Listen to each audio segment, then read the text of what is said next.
સૂર્યના પ્રત્યક્ષ ચમત્કાર જેવી એક ઘટના છેલ્લા 3 દાયકાથી બનતી જોવા મળે છે, જે દર વર્ષે 22મી મેના દિવસે કૌબા જૈન તીર્થમાં સાક્ષાત્કાર કરાવે છે. ભગવાન મહાવીરના લલાટ પર સૂર્ય તિલક થાય છે. 1987થી ઘટતી આ ઘટના ભાવિકો માટે કોઈ ચમત્કારથી ઓછી નથી. જો કે આ ઘટના કોઈ ચમત્કાર નથી, આમ છતાં ભગવાન મહાવીરના ભાલ પર થતું સૂર્ય તિલક એ દેરાસરના નિર્માણથી ચમત્કાર જરૂર સર્જે છે.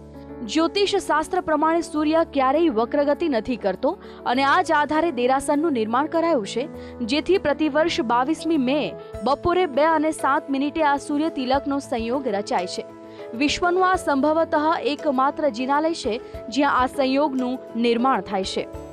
ભગવાન મહાવીર સ્વામીના ભાલ પર સૂર્ય તિલક એટલે શિલ્પશાસ્ત્ર, ગણિતશાસ્ત્ર અને જ્યોતિષશાસ્ત્રનો સુભગ સમન્વય છે. દેરાસરના નિર્માણ વખતે પણ વૈદિક, ગાણિતિક અને પંચાંગને ધ્યાને રાખીને નિર્માણ કરાતા ચોક્કસ તારીખ અને ચોક્કસ સમયે ભગવાન મહાવીરના લલાટ પર સૂર્ય તિલકનો નજારો અચૂક જોવા મળે છે.